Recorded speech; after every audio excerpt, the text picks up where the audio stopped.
So, cerita kali ni ialah daripada Maryam berkenaan dengan dirinya yang dipaksa kahwin dengan seorang lelaki bernama Arfan. Arfan ni, dia kawan sekolah kepada abang si Maryam ni tadi. Beza umur dia dengan Maryam dalam 4 tahun macam tu. So, Maryam kata, dia selalu rasa macam geli-geleman tau setiap kali terserempak dengan Arfan ni. Disebabkan perangai Arfan ni, sopan santun dia tu, Maryam rasa macam over sangat-sangat. That's why dia rasa macam dia ni macam pura-pura tau. Dan setiap kali ada acara dekat kampung diorang tu, Maryam tak pernah nampak Arfan ni dia hadir dan dia lepak dengan budak-budak sebaya dia. Dan bila diorang cari Arfan ni dekat rumah pun, Arfan ni selalu tak ada. Dan bila tanya dekat mak dia akan jawab lah yang Arfan ni dekat masjid. Dia tengah belajar tentang agama dekat masjid. Dia ikut pengajian dekat masjid lah. Bagi Maryam, benda tu biasa-biasa je. Dan dia pun rasa yang Arfan ni biasa-biasa je. Kalau setakat ikut taklimah, ikut majlis agama, benda tu dia rasa macam kampung sangat lah. Kadang-kadang dia pelik tengok Arfan ni sebab yelah, Arfan ni dia sekolah dekat bandar tapi dia tengok langsung tak ada gaya bandar pun. So masa berlalu dan Maryam ni pun dah masuk ke alam remaja. Waktu dalam alam remaja ni sinonim lah untuk diorang bercinta. Termasuklah juga si Maryam ni. Dia sendiri ada boyfriend yang namanya Zakwan. Maryam ni dia rasa bahagia sangat time tu dengan parents Zakwan ni memang betul-betul sukalah dekat dia. Sampaikan dia rasa yang macam parents Zakwan ni dah bagi signal yang diorang restu dengan hubungan diorang berdua ni. Hinggalah satu hari nak dijadikan cerita, musibah datang. Dia telah dilamar oleh seorang lelaki yang dia sangat kenal. Korang boleh agakkan siapa? Siapa lagi kalau bukan si Arfan? Dia dilamar oleh orang tua Arfan ni sendiri, direct dengan orang tua dia. So waktu tu ibu dia yang sampaikan berita tu dekat dia tau. Waktu dia dengar je berita tu daripada mulut ibu dia sendiri, dia rasa macam nak pitam. Lepas tu terus dia membantah dan cakap dia tak nak. Dia tolak lamaran tu. Sebabnya dia dah ada kekasih hati. Dia bagi tahu dekat ibu dia yang dia dah ada kekasih hati, nama dia Zakwan. So ibu dia ni yang dengar Maryam cakap macam tu, dia rasa terkejut. Lepas tu dia jatuh terduduk dekat situ, dia menangis. Maryam dia macam shock lah kan, sebabkan ego dia, cara dia tegur, cara dia bantah tu buatkan ibu dia rasa kecil hati ataupun buatkan ibu dia terasa dengan dia. Dia terus pergi peluk ibu dia dan minta maaf. Dia tak sengaja nak lukakan hati ibu dia sendiri. Dan ibu dia katalah dekat dia yang ibu dia terkejut sebabnya ibu dia dah pun terima lamaran parents Arfan tadi tu secara rasmi untuk berkahwin dengan dia. Jadi, pada 11 Ogos 2017, berlangsunglah perkahwinan paksa yang Maryam memang langsung tak rela time tu. Hari tu, Maryam ni dia rasa macam dialah orang yang paling terseksa sekali. Sampaikan dia rasa tak tahan, dia akhirnya nangis juga dekat malam pernikahan diorang tu. Untuk Maryam, dalam tengah-tengah orang yang bergembira tu, dia rasa dialah orang yang paling terseksa sekali disebabkan dia terpaksa lepaskan zaman remaja dia untuk berkahwin dengan orang yang langsung dia tak cintai. Lagi dia tak tahan time tu sebab ex-boyfriend dia, si Zakwan tu, hadir juga dekat majlis dia. So dia macam mempertikaikan kan, kenapa aku yang kena jadi mangsa dalam semua ni? Kenapa aku yang kena uji macam ni? So masa berlalu dan majlis tu pun dah selesai. Maryam ni dia dah penat sangat-sangat, so dia pun masuk bilik, dia cuci muka, dia mandi dan sebagainya. Lepas tu dia baring dekat atas katil dan dia untuk berehat lah. Waktu tu dia tak fikir dah suami dia ke, dia tak fikir si Arfan ke, tak fikir siapa-siapa, dia just baring rehat dan dia tertidur. Tengah malam tu dia terjaga daripada tidur dan terkejut gila sebab dia nampak ada satu lembaga hitam tengah berdiri dekat depan dia dalam gelap. Perlahan-lahan Maryam time tu dia ambil nafas dan dia perhatikan siapa gerangan orangnya. Dan dia nampak time tu Arfan ni tengah solat malam. Ya Allah, dia lupa time tu yang dia dah pun jadi isteri orang. Tapi dia still lagi tak dapat nak terima yang si Arfan ni dah jadi suami dia. Time tu disebabkan dia masih lagi mengantuk, so dia pun sambunglah tidur sampai pukul 4 pagi. Waktu dia terjaga, pukul 4 pagi tu, dia tengok suami dia Arfan tu tengah tidur dekat atas kapet dekat bawah katil. Dia agak terkejut sebab iyalah kenapa dia tidur dekat bawah katil kan? Dia jadi pelik. Tapi dia fikir mungkinlah sebab Arfan ni dia terlalu penat untuk tidur sekatil dengan Mariam ni tadi. Dan untuk tunaikan tanggungjawab dia sebagai seorang suami, so dia just tidur je dekat atas kapet dekat bawah katil tu. So Mariam ni pun dia biarkanlah perkara tu berlalu macam tu je. Sebab dia sendiri pun tak ready lagi nak berkongsi kasih dengan orang yang dia tak cinta. So hari-hari pun berlalu dan diorang pun jalankan tanggungjawab diorang dan aktiviti diorang macam biasa.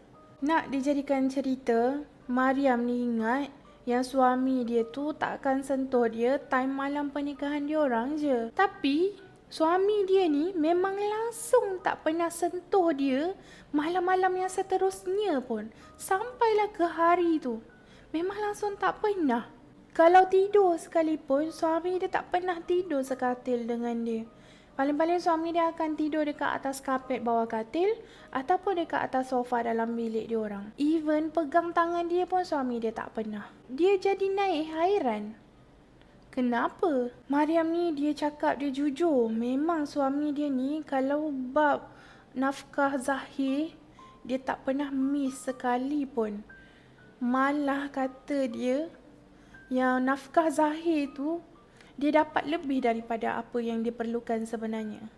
Cumanya suami dia ni, Arfan ni tak pernah tuntut ataupun tak pernah ungkit-ungkit tentang nafkah batin yang sepatutnya dia bagi dan sepatutnya diberi kepada suami dia. Ada pula satu hari kejadian di mana waktu tu si Mariam ni tadi dia terlanggar suami dia dekat depan pintu bilik dia.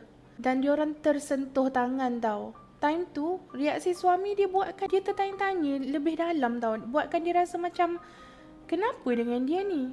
Korang tahu tak? Suami dia minta maaf dekat dia sebab terlanggar. Macam stranger. Korang langgar stranger, korang kacau. Oh, sorry. Dia macam tu tau. Dia jadi tertanya-tanya tahu tak?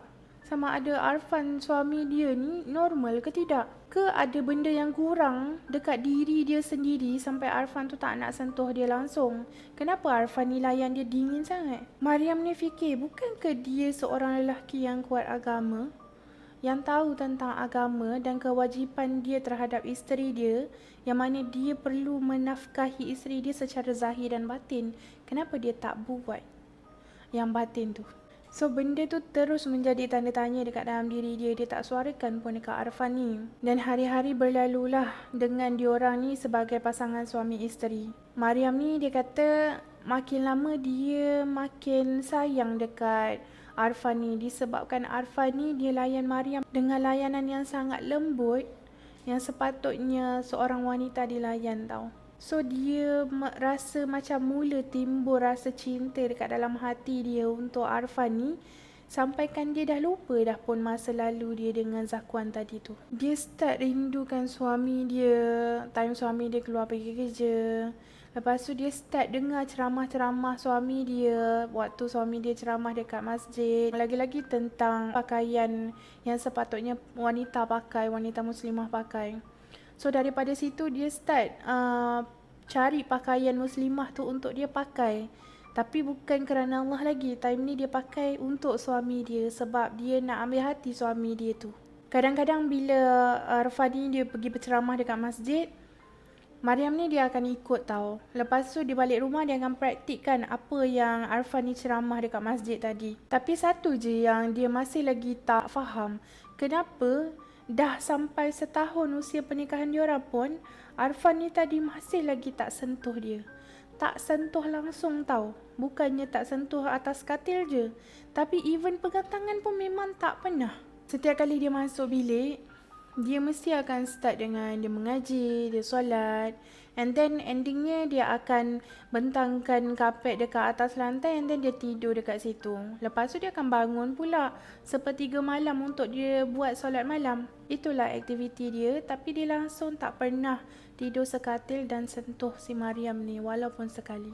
Sampailah satu malam, si Arfan ni tadi dia jatuh sakit. Dia demam dan panas badan dia sangat tinggi. So Maryam ni dia tak tahu nak buat apa sebabkan dia orang tak pernah bersentuhan. Dia jadi pening fikir macam mana dia nak rawat suami dia ni tadi. Dia beranikan diri juga letak tangan dia dekat dahi Arfan ni tadi untuk cek suhu badan Arfan ni. Tapi tak sampai beberapa saat Arfan ni dia terjaga daripada tidur dia, and then dia terus bangun dan dia ke belakang sikit. Maksudnya dia mengelak daripada tangan si Maryam ni tadi. Lepas tu Arfan ni dia terus cakap dengan Maryam ni, "Maryam, kenapa Maryam tak tidur lagi ni? Jangan duduk dekat bawah, nanti Maryam sejuk. Kalau sejuk nanti kan takut jatuh sakit pula. Pergilah duduk dekat atas katil tidur. Takut nanti esok penat sebab tak cukup tidur." Maryam bila dengar je Arfan ni cakap macam tu, dia dah tak dapat nak bendung dah perasaan yang dia simpan dekat dalam hati dia selama perkahwinan diorang ni. Dia terus tanya dengan Arfan ni tadi, "Abang, kenapa abang dingin sangat dengan Maryam? Abang tak pernah nak sentuh Maryam. Even sentuh tangan Maryam pun abang tak nak. Maryam ni kan isteri abang. Dah halal dah untuk abang. Kenapa abang treat Maryam ni macam patung perhiasan dekat dalam bilik ni? Apa erti Maryam untuk diri abang ni, ha? Apa? Kalau abang tak cintakan Maryam, kenapa abang kahwin dengan Maryam dulu? Kenapa bang? Kenapa?" Menangis-nangis Maryam cakap dengan Arfan time tu. Mulanya Arfan ni dia tak bagi apa-apa reaksi. Tapi perlahan-lahan dia datang dekat dengan Maryam. Lepas tu dia cakap, "Maryam, jangan pernah tanya perasaan abang pada Maryam. Sebab abang memang betul-betul dan sangat-sangat sayangkan Maryam. Cuma abang minta Maryam tanya dekat diri Maryam sendiri. Dalam hati Maryam tu dah timbul ke rasa cinta dekat abang? Abang tahu, mesti selama ni Maryam tertanya-tanyakan kenapa abang buat macam ni. Kenapa abang berperangai macam ni. Abang minta maaf sebab abang tak pernah bagi tahu kenapa abang berperangai macam ni sebenarnya dekat Maryam. Maryam nak tahu kenapa abang berperangai macam ni selama ni." So Maryam ni dalam dia menangis-nangis tu, dia cakap lah dekat Arfan ni tadi, "Ya, tolong jelaskan bang. Kenapa abang sampai hati buat macam ni dekat Maryam? Tolong bagi tahu Maryam, please." So Arfan dia terus cakap macam ni, "Maryam tahu tak apa tu pelacur?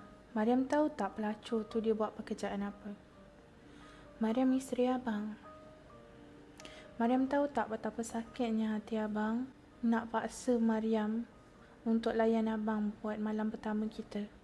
Sedangkan abang tahu dalam hati Maryam langsung tak ada cinta untuk abang pun. Abang tahu yang Maryam cintakan lelaki lain. Abang rasa berdosa sangat kalau abang lampiaskan nafsu abang dekat Maryam, tapi dalam fikiran Maryam cuma ada lelaki lain je. Abang rasa macam seolah-olah abang pelakukan Maryam ni macam pelacur. Sebab tu abang tak sentuh Maryam. Maryam tahu tak, sehari sebelum pernikahan kita dulu, abang ada datang rumah sebab ayah ajak abang untuk makan tengah hari bersama.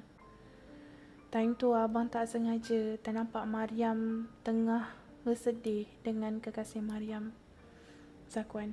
Maryam cakap dengan Zakwan yang Maryam cintakan Zakwan, dan Maryam pun cakap yang Maryam akan cintakan Zakwan selama-lamanya. Waktu tu abang rasa macam abang dah rampas kebahagiaan Maryam sendiri, dan abang yakin Maryam terima pinangan abang disebabkan Maryam terpaksa. Jadi perlu ke abang abaikan perasaan Maryam time tu dan terus jalankan tanggungjawab abang sebagai suami Maryam waktu malam pertama, sedangkan Maryam mesti akan mematung dekat situ dengan derayan air mata sebab terpaksa nak layan kehendak suami Maryam sendiri. Maryam isteri abang. Lagi sekali abang cakap Maryam isteri abang. Abang cintakan Maryam sangat-sangat, dan abang nak tunaikan semua kewajipan tu sewaktu hati Maryam dah ada cinta untuk abang, supaya kita boleh nikmati apa yang kita lakukan bersama-sama. Dan syukurlah sekarang ni Maryam dah pun cintakan abang, dan Maryam dah lupakan pun tentang ex-boyfriend Maryam tu, Zakwan tu. Abang pun perasan yang lately ni Maryam dah start berpakaian menutup aurat, berpakaian seperti seorang muslimah. Maryam ni dia dengar je suami dia cakap macam tu dekat dia, dia terus peluk suami dia. Dia rasa yang suami dia ni adalah lelaki yang paling baik dia pernah jumpa. Sampai dia dah tak ingat dah dekat ex-boyfriend dia tu. Malam tu adalah malam yang paling bahagia sekali, detik bahagia sekali untuk hidup Maryam. Disebabkan malam tu untuk buat pertama kalinya Arfan ni dia jalankan tanggungjawab dia sebagai suami walaupun dalam keadaan yang sakit. So hari-hari lepas daripada tu diorang jalan kehidupan dengan sangat romantis lah. Kiranya macam orang baru bercinta. Maryam ni dia kata yang Arfan ni adalah seorang yang sangat berkarismatik. Bagi Maryam dialah ibu bapa, bagi Maryam dialah pembimbing, dialah segalanya. Dan dia banyak belajar perkara dengan Arfan ni tadi. So perlahan-lahan dia luruskan balik niat dia tadi. Dia start untuk tutup aurat betul-betul, niat dia kerana Allah dan untuk menyenangkan hati suami dia. Dia berjalan ke arah jalan yang lurus memang betul-betul kerana iman dan untuk menyenangkan hati suami dia juga. Sebulan selepas kejadian tu, Alhamdulillah Maryam ni dia disahkan mengandung. Kata Maryam dia sangat bahagialah bersuamikan Arfan ni tadi. Hari-hari diorang memang berlalu dengan sangat romantik. Dan dia banyak belajar hal-hal agama dengan Arfan ni. Dia kata dia rasa dia bodoh kalau dulu dia pergi tolak pinangan si Arfan ni. Nasib baik dia tak tolak. Malangnya kebahagiaan diorang diuji. Sewaktu lepas Maryam ni dia lahirkan anak sulung dia yang diberi nama Abdul Rahman, hujung tahun 2018 tu, Arfan ni dia ditimpa aksiden. Dan sehari selepas dia aksiden tu, dia meninggal dunia. So waktu ni Maryam kata dia rasa sangat-sangat kehilangan. Maryam ni dia rasa macam dia hilang segala-galanya. Dia hilang pedoman, dia hilang tempat bergantung, dia hilang keluarga, dia hilang semualah. Dia hilang. Tak pernah dia bayang yang hidup dengan suami dia Arfan ni sangat singkat macam tu sekali. Tapi sebelum suami dia pergi meninggalkan mereka, suami dia ada menasihati dia. Maryam, pertemuan dan perpisahan tu adalah fitrah dalam kehidupan. Kalau ditakdirkan yang kita akan berpisah besok ataupun lusa, abang minta dekat Maryam, tolong jaga Abdul Rahman baik-baik. Didik dia untuk menjadi seorang lelaki yang beriman, yang soleh, yang berpegang pada agama dia. Kalau masa akan datang, ada orang yang datang melamar Maryam, abang minta Maryam terimalah kalau andai kata orang tu betul-betul cintakan Maryam dan dapat terima Abdul Rahman sekali. Maafkan abang Maryam kalau selama Maryam bersama dengan abang ni ada yang kurang abang buat pada Maryam.